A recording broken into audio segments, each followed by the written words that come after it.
भारत माता की जितनी भी सोसाइटीज़ हैं, पहले किसी भी सोसाइटी में हमसे पहले 93 में सरकार बनी थी पहली बारी। 93 से लेकर जब तक आम आदमी पार्टी की सरकार बनी, किसी ने 1 रुपये का कोई काम कराया तो बता देना। नहीं कराया। एमएलए बनते थे बीजेपी के या कांग्रेस के, बिल्कुल क्लियर कट है, सिंपल तरीका था, तो आपको समझने की बात है। अगर आप कट्टर वोटर है, आपकी कोई वैल्यू नहीं है, ध्यान रखना। कांग्रेस वाले कहते थे ये तो कट्टर बीजेपी वाले हैं, इनको हम क्यों काम करें, और बीजेपी वाले कहते थे तो कट्टर हमारे वोटर, इनके लिए हम क्यों काम करें। समझ गए? ध्यान रखना, अगर आप में से कोई कट्टर बीजेपी वाला है, बीजेपी वाला आपके लिए कतई कुछ नहीं करने वाले। क्यों नहीं करेंगे? ये तो कट्टर है अपना, इसकी क्या जरूरत है, इसने वोट देना ही है। सामने देख लो, आपकी सोसाइटी है, वो देख लो, कट्टर उनके लिए कुछ कर दे तो बता देना। बीजेपी वाले कहते कहीं चले जाओ तो वोट हम ही देंगे, तो इनके लिए काम करो ही मत। दूसरे कहते हैं ये तो देंगे बीजेपी को, कांग्रेस वालों ने इसलिए नहीं करा, कहते हम लिए करते ही नहीं। और 20 साल तक किसी ने एक ईंट नहीं लगाई कहीं भी सोसाइटी में, 20 क्या 22-23 साल तक। जब हम बने, मैं सोसाइटियों में गया, सोसाइटी वाले कहने लगे भाई कोई काम करा दो। हमने पता किया, कहते हुई नहीं सोसाइटी में तो काम। मैंने क्यों, कानून ही ऐसा है। फिर हमें कहा गया कि भाई कानून ऐसा है। लोग कहने लगे भाई पहले तो हमने बनाए थे एमएलए, हमने पहली बार ही बनाया मंत्री, तो मंत्री तो करा ही सकते हैं, एमएलए नहीं करा पाएगा तो वो बात सही थी। तो मैं भाई मैं आप लोगों ने बनाया ना, 3 बार ही जिताया मुझे। जब सेकंड बार, पहली बार तो 49 दिन में सरकार चली गई, तो मैं भी कहता हूँ हमने कुछ नहीं करा पाए थे 49 दिन में। जब सेकंड बारी सरकार बनी तो हमने कभी 1 बारी में 2-2 बारी मंत्री बनाए, करना तो चाहिए। हमने उठा के रूल बदल दिया। वो एलजी साहब के पास पहुंची बात। तुम्हें पता है दिल्ली के अंदर तो कहानी एलजी की कहानी डाल रखी ना, ठीक है। अब वो जनता को ज़्यादा मतलब नहीं, पर हमें तो पड़ता ही है। कहते शीला जी 15 साल मुख्यमंत्री रह गई, उन्होंने कुछ नहीं कराया, तो तुम्हें क्या आफत आ रही है। मैंने कहा अगर करा देती तो और 20 साल रह लेती, क्योंकि उन्होंने कुछ नहीं कराया तो इसलिए अति हो गई ना। और मैंने कहा उन्होंने नहीं कराया तो इसका हम भी ना कराएं भाई। ना तो हमारे पक्के दुश्मन थे, ना हमारे पक्के दोस्त थे, दोनों ही चीज़ें थी। सोसाइटी वाले ना तो हमारे पक्के वोटर थे, ना ही ऐसे पक्के कदम खा के बैठे थे इनको वोट नहीं देंगे, ऐसा भी नहीं था। तो भाई हमारे पास ना तो कहने के लिए था कि 100 साल पुरानी पार्टी, 125 साल पुरानी पार्टी, या ऐसी पार्टी कि हम इससे लड़ लेंगे, उसको भिड़ लेंगे, हम ये कर देंगे, वो कर देंगे, ऐसे ही होता है ना। हमारे पास तो ले लेके एक ही चीज़ है, काम कर लो। हमें पता क्या कहा जब हम काम कर रहे थे, बीजेपी वाले खासतौर से बड़े ज़्यादा वोकल होते हैं ना, बोलते ज़्यादा हैं। अगर इस कमरे में एक भी बैठा हुआ वही बोल चिल्ला पड़ेगा, ऐसे चिल्लाएगा, मतलब उसे सहन नहीं हो कुछ भी। कहते तुम बावले हो, पागल हो, तुम तो काम कर रहे हो, काम पे वोट मिलता है। मैंने भाई तुम्हारी तो पार्टी है, तुम्हारी पार्टी के नाम पे वोट मिलता है। मेरे पिताजी को तो कोई जानता है, जानता है कोई? नाम बताओ। अरविंद केजरीवाल जी के पिताजी को कोई जानता है? नहीं जानते। अरे भाई साहब, जुम्मा 7 साल पहले पार्टी बनी, 8 साल पहले, पार्टी के नाम पे वोट दे दोगे क्या? दे दिया ना, शुरू में 1 बारी दे दिया, 2 बारी दे दिया, उसके बाद तो काम पे दोगे। हमने भी काम कर लेते, जनता को ठीक लगे दे दे। कहता आज तक हिंदुस्तान की हिस्ट्री में काम पे वोट नहीं पड़े, यही कहते हैं ना, जिसने काम किया वो हार गया। मैंने नहीं, हम जीत के दिखाएंगे। हमने काम किया और काम पे वोट पड़ा। इन नेताओं को इसी बात का डर है। अरविंद केजरीवाल मुख्यमंत्री बन गए, इन्हें फर्क नहीं पड़ता। सत्येंद्र जैन मंत्री बन गए, कोई फर्क नहीं पड़ता। इनके जैसे नहीं बने ना, कहते तो काम में लग गए। बताओ, देश में पहली बार ऐसा हो रहा है, एक पार्लियामेंट में कानून पास होते हैं काम करने के, होते नहीं होते। 1950 में संविधान बना, अब तक का कोई कानून ढूंढ के लाना, दिखाना जिसमें कहा गया कि काम नहीं करेंगे। कानून तो काम करने के लिए होता है, करें ना करें बात अलग है। बीजेपी वालों ने एक ऐसा कानून पास कर दिया, कहते काम रोकेंगे, हम काम रोकेंगे। पता है किसी को नहीं पता? सबको पता है ना। पहली बार ऐसा कानून पास किया है काम रोकने के लिए। एलजी साहब कोई काम नहीं कर सकते, पहले बता दूं, सबको पता है। रोक सकते, कहते हैं रोकेंगे। वो क्या करेंगे? कानून में क्या लिखा है भाई? केजरीवाल की सरकार कोई भी काम करे, सारी फाइलें एलजी के पास जाएगी। यार, या तो एलजी से काम ही करा दो। कहते काम नहीं करेगा वो, कहते काम रोकेगा। ये सही बात है क्या? अगर बीजेपी को इतनी तकलीफ थी, हार गए, एमसीडी तो उनके पास है, 15 साल हो गए, कर लो तुम काम, रोका है किसी ने? हमसे अच्छा करो। कहते काम तो हम कर ही नहीं सकते। कोई एमसीडी ने काम किया? आपकी सोसाइटी में 15 साल के अंदर बीजेपी है, एमसीडी एक काम कराओ तो बता दो, क्या जाके देखना क्या कहेंगे? नहीं नहीं, पैसे नहीं है, अंडर नहीं है। अपने किचन में 4 टाइलें लगवाना, भीड़ है बाद में आएंगे, पहले वो आ जाएंगे। आते हैं पहले मांगे आते हैं। एक कहते हैं टॉयलेट के अंदर थोड़ा सीट बदलवा दो, तो भी 5,000 तो दे दो। कहते 5,000 की तो सीट आई है, कहते मैं नहीं जानता जी, 5,000 रुपये दे दो। पैसे मांगने के लिए सबसे पहले, काम कराने के टाइम पे हमारे पास पैसा नहीं, हमारे अंडर नहीं आता, ये ना। तो इन्होंने एक ऐसा कानून पास किया कि काम रोकेंगे, जितनी मर्जी अड़ंगी अड़ा लें, जितनी मर्जी जान लगा लें, काम तो हम ही करेंगे, हम ही करके दिखाएंगे। देखो ये सीधी बात है, तभी तो काम नहीं करते। कहते अगले 5 साल में कर लेंगे, उससे अगले में कर लेंगे, उससे अगले में कर लेंगे, इनको चिंता ही नहीं। हम कह रहे भाई साहब, एक कहावत है, काल करे सो आज कर, आज करे सो अब, पल में प्रलय होगी बहुरी करेगा कब, कि भाई फटाफट कर लो। और इसी वजह से इनको तकलीफ होती है, जल्दी में लगे हुए यार, हाँ जी जल्दी में लगे हुए। तुमने कुछ नहीं किया 70 साल में, इसलिए हमें करना पड़ा, जल्दी जल्दी कर रहे हैं। चलो एक काम करना, जो बीजेपी वालों का रिश्तेदार हो ना, वो अपना कोठी बना ले जाके पर्सनालिटी में। पता क्या कहेंगे? देखो ये बाकियों से 15 लाख लेते हैं, आपसे 10 ले लेंगे। यही करते हैं ना, सगे रिश्तेदार को नहीं छोड़ते, छोड़ते हैं। सुरेश जी कह रहे हाँ जी नहीं छोड़ते, इनको भी नहीं छोड़ा, किसी को नहीं छोड़ते। सरेआम चलता है, सरेआम। मैं तो कहता बोर्ड लगा दो बाहर, कुत्तों का और रिश्वतखोरों का अंदर आना मना है। तो पता क्या करेंगे? आपके खिलाफ पुलिस में एफआईआर करा देंगे कि उन्होंने ऐसा बोर्ड लगा दिया। लगा के देखो, आपके खिलाफ एफआईआर कराएंगे वो कि आपने क्या गलत लिख दिया जी, कि आप तो कुत्ते नहीं हो। कहते रिश्वतखोर तो हैं, आपने हमारे को रिश्वतखोर कैसे बोल दिया बताओ? जनता हमारे देश की दब्बू जनता है, डरपोक जनता है, इसलिए ये मजा कर रहे हैं। सर जी मतदाता जो होता है ना, ध्यान रखना, मतदाता एक जज होता है। अगर तुम भेड़ बकरी बन गए, हाँक के ले जाएंगे भाई साहब, हाँक के ले जाएंगे तुम्हारे को। भेड़ बकरी हो, भेड़ बकरी की क्या वैल्यू होती है? अब की बार ध्यान रखना, 15 साल में आपने बीजेपी को वोट दिया ज्यादातर, किसी ने कांग्रेस को भी दिया और किसी ने आम आदमी पार्टी को भी दिया। आम आदमी पार्टी वाले तो आम आदमी पार्टी को दिया, बाकी सब भी आम आदमी पार्टी को देना पड़ेगा और काम हम करके दिखाएंगे आपको। सर महावीर हॉस्पिटल देख लो जाके, काम चल रहा है आजकल। 700 बेड का अस्पताल बना रहे, 700 बेड का, एयर कंडीशन होगा, A1 होगा। और देखो जी, लोग कहते हैं आम आदमी पार्टी ने बड़ा अच्छा काम किया, बिजली, पानी, शिक्षा, स्वास्थ्य में तो बहुत ही बढ़िया काम किया है, पर अपने आप को मैं सफल नहीं मानता। हमारी सफलता के 2 पैमाने हैं। पहला, जिस दिन सोसाइटीज के, कोठियों के लोग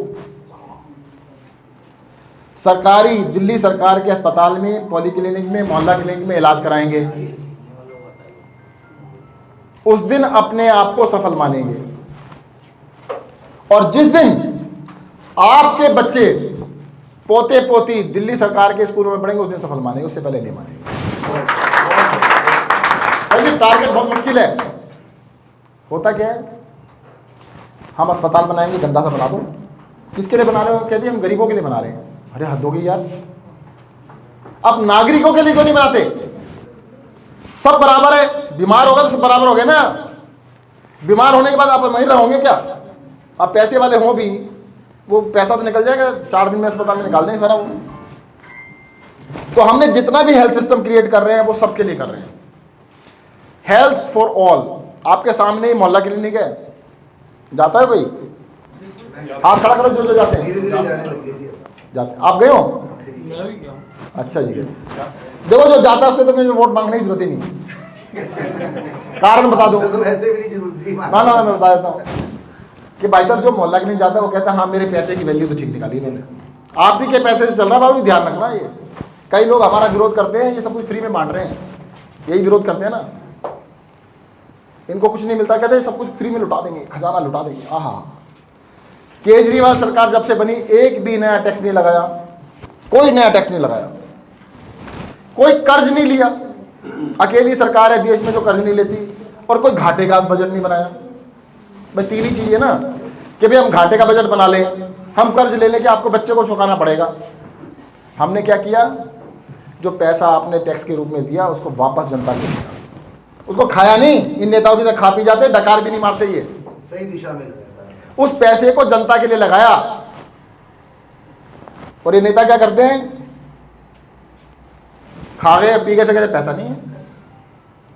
आप काउंसलर के पास चले जाओ, देखो तीन रिप्रेजेंटेटिव काउंसलर है, एमएलए और एमपी। एमपी साहब के पास चले जाओ, वो कहेंगे पैसा नहीं है। काउंसलर के पास चले जाओ, क्या पैसा नहीं है। एमएलए के पास जो मेरे पास आओगे, मैं कहता हूँ पैसे की कोई दिक्कत नहीं है, यही तो कहते हैं।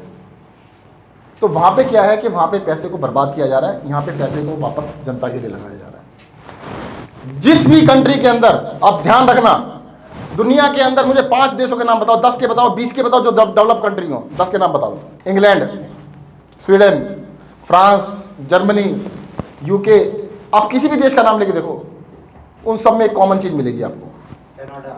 कनाडा, ऑस्ट्रेलिया, न्यूजीलैंड, सबके अंदर एक कॉमन चीज मिलेगी। सबके अंदर,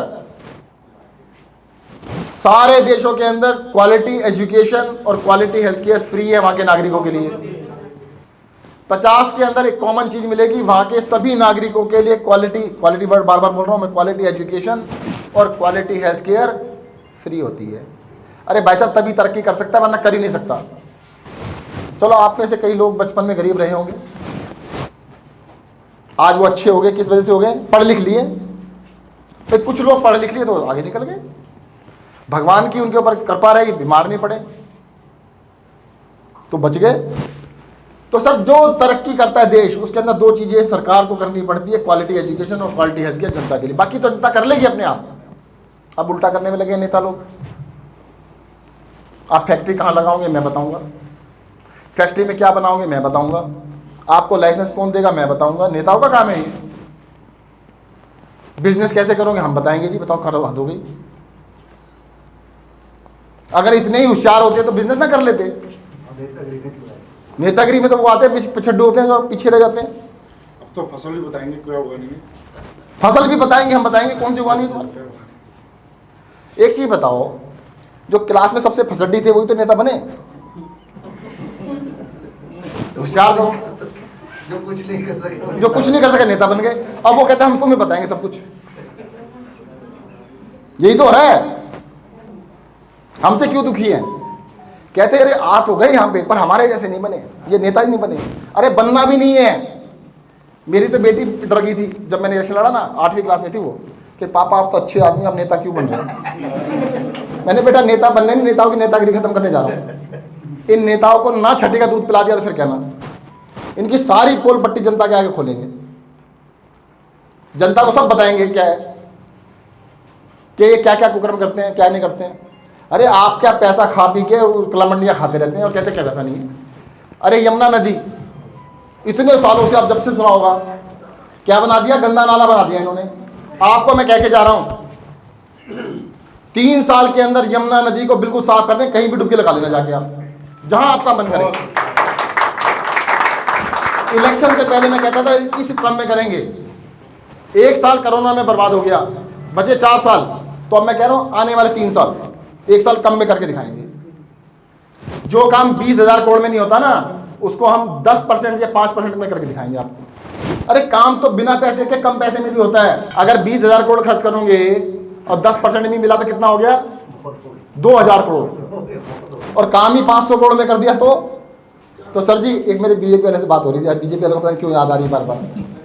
तो मैंने इलेक्शन में कहते एक बात सुन लो, हो ही नहीं सकता ये काम। तो मैंने कौन सा, कहते बाकी सब तो आपके सारे काम हो जाएंगे पर यमुना साफ नहीं हो सकती।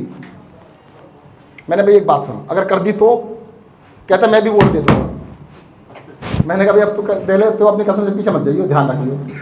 अब ध्यान रख लेना जी, और अपने जितना जानकार है बोल देना। सत्येंद्र जैन कह के गया है, अगर जमुना साफ कर दी तो सारे बीजेपी वाले भी वोट देंगे आम आदमी पार्टी को। और ना करी तो आप भी मत देना, आप तो हमें देते हो ना। नहीं हो जा रही है जी साहब। ठोक के कहता हूँ, ठोक के। हमने कहा था 24 घंटे बिजली आएगी, आ रही है ना। बिल्कुल आ रही है जी, बिल्कुल। हर राज्य के अंदर बिजली के रेट बढ़ाते हैं हर महीने। इन्वर्टर खत्म हो गया, जनरेटर खत्म। दिल्ली के अंदर 7 साल हो गए बिजली के रेट नहीं बढ़ने दिए। किससे भी नहीं बढ़ने दी। सरकारी प्राइवेट स्कूलों की फीस नहीं बढ़ने दी। डीपीएस रोहिणी का रेट देख लो और डीपीएस गुड़गांव का देख लो, दुगनी फीस है गुड़गांव में, है वो स्कूल। पर कई लोगों को पता क्या लगता है, नहीं ये तो कुछ नहीं, अपने आप हो गया। अपने आप नहीं हुआ। फिर क्या कहते हैं कि जैन साहब को कहा था डीपीएस में बच्चों का एडमिशन करा दो, वो नहीं करा पाए। अरे मेरे कहने से क्यों करेगा वो, बताओ। आप तो उसकी कमी कर रहे हो। अरे उसकी फीस तो बढ़ने नहीं दी मैंने। 7 साल से फीस कहते हैं भाई साहब ऐसा है, फीस बढ़ाने दो, हर साल 5 एडमिशन कर दूंगा, आपके 10 एडमिशन कर दूंगा। अब बताओ मैं 5 एडमिशन कराऊं कि फीस ना बढ़ने दूं, बताओ। फीस ही लगा। यही ठीक है ना। अब हमसे नाराज हो जाते हैं कई लोग, अरे यार जैन साहब ने देखो ऐसे ही कह रहे हैं, ऐसे थोड़ा होता है, इतने बड़े मंत्री कहने से एडमिशन नहीं हुआ। ये बाल भारती वाला नहीं सुनता, बताओ भाई क्यों नहीं सुनता, इसीलिए तो नहीं सुनता। कहते हाथ हो गई, फिर लंका में आग लगा दी, फिर कहते जी उससे जिसने आग लगाई कहते उसके पास चलो, तो लंका वाला लंकापति मेरी थोड़ा सुनेगा। तो सर जी जनता के लिए काम कर रहे हैं, बिल्कुल ओपनली कर रहे हैं, जो भी कर रहे हैं खुले में कर रहे हैं, चौड़े में कर रहे हैं, इसलिए इनको परेशानी है। अब तक हुआ क्या था, जो मैं आपको बात बता रहा था, जो फिसड्डी आते थे ना लाइन में, सबसे फिसड्डी वो बनते थे नेता। और इन नेताओं ने एक गलती कर दी, केजरीवाल को चैलेंज कर दिया कि आ जाओ जी खुद ही लड़के देख लो। कहते अच्छा आ जाते हैं, यहाँ भी आ जाते हैं, क्या दिक्कत है। तो ये गड़बड़ हो गई। और मैं आपको भी कह रहा हूं सर, अगर आप अच्छे खासे पढ़े लिखे समझदार आदमी हो तो आप भी आ जाओ ना पॉलिटिक्स में, पीछे क्यों रहते हो। फिसड्डी के पीछे खड़े होने से अच्छा तो हमारे साथ आओ ना, आगे खड़े हो। दिल्ली के अंदर हमने काम किया और करके दिखा देंगे, दिल्ली को ऐसा मॉडल बना देंगे ना जी कि देश के अंदर भी दुनिया के अंदर भी लोग इसको ध्यान रखेंगे। आज हेल्थ केयर के मोहल्ला क्लिनिक में आप जा रहे हो, पॉली क्लिनिक सरस्वती यार में है, यहाँ पे रानीबाग में भी है, पश्चिमी यार में भी है पॉली क्लिनिक में जाके देखो, अस्पताल में भी देखिए, जाके देख सकते हो। अब जो अस्पताल बना रहे हैं सारे एयर कंडीशन बना रहे हैं। क्यों भाई, मेरी असेंबली वाले, आप जाओगे घटिया से अस्पताल में, कभी ना जाएं, कहते हैं वहाँ तो गर्मी लगती है। गरीब भी जाएगा, परंतु आपके स्टैंडर्ड से बना रहा हूँ मैं। मोहल्ला क्लिनिक में आप जाते हो, गरीब भी जाता है वहाँ पे, अभी आपको तकलीफ हुई, इस बात से कोई तकलीफ नहीं है। ये सिर्फ उनको तकलीफ होती है जिनके मन में वहम होता है। अरे भाई साहब, आपके घर में मेड आके पोछा लगाया, आपको तकलीफ है? आपके घर के अंदर है, आपका ड्राइवर आपके साथ बैठा है, आप ही की गाड़ी में बैठा है 1 फुट पे ही, कोई तकलीफ नहीं है। कहते हैं उस अस्पताल में कैसे जाएगा जिसमें मैं जा रहा हूं, जिसमें वो ड्राइवर जाता है। हद हो गई यार। सर जी हम बस बना रहे हैं एयर कंडीशन, प्राइवेट कार नहीं बना रहे, ध्यान रखना। बस बनाऊंगा, लग्जरी बस बनाऊंगा, शानदार बस बनाऊंगा, आप भी जाओ वो भी जाएगा, सिर्फ वही जाएगा जो बीमार होगा, बस ये फर्क है। प्राइवेट रूम सारे अस्पतालों से खत्म कर रहे हैं हम। भाई देखो, जिस पे ज़्यादा से ज़्यादा पैसा है वो चला जाए प्राइवेट में। 10% लोग तो बहुत अमीर है, वो तो जाएंगे ही, बाकी 90% का इलाज तो हम करा दें। बहुत बड़ी बात है। तो ये हमारा मकसद है कि भाई एजुकेशन और हेल्थ सबको मिल जानी चाहिए, उसके बाद टेंशन हो जाएगी कम। आज लोग पैसा इकट्ठा करने के चक्कर में क्यों पड़े कि भाई साहब बीमार पड़ गए तो क्या होगा, और जितना मर्जी इकट्ठा कर लो, एक बारी कॉर्पोरेट हॉस्पिटल में एडमिट हो जाओ, 10 दिन में कितना बिल आता है? झटके में ले लेते हैं साहब। कितना लेते हैं? पूछो ही मत। 25 लाख रुपए 15 दिन का, एक झटके में खाली कर देते हैं। एक झटके में निकाल लेते हैं। वो सारा निकाल देते तो इसलिए हम लगे हुए हैं कि भाई साहब बचा लो। अभी आज हमारे दिल्ली में 15 अस्पतालों की बिल्डिंगें बन रही हैं। जहाँ पे हम खड़े हैं ना, इस जगह पे आप 3 किलोमीटर का रेडियस डाल लेना, एक ही अस्पताल था भगवान महावीर, 200 बेड का, अब लाइन लगा के बना रहे हैं। इतने सारे बेड हो जाए, एक दिन गिनवाए थे मैंने, 2200 बेड निकल रहे थे मेरी विधानसभा के अंदर, या बिल्कुल टच करते हुए 2200 बेड बन रहे हैं। तो अस्पतालों की तो ऐसी लाइन लगा देंगे ना, आपको चिंता करने की जरूरत नहीं पड़ेगी। और काम के लिए देखो जी, ऐसा है, मैंने तो आपको फॉर्मूला बता दिया। हम तो डरते हैं जी आपसे, इसलिए काम करते हैं, बाकियों को भी डरा दो। और खाली मुंह से नहीं डराया जाता, उनको एक बार वोट मत देना, देखो सब डर जाएंगे।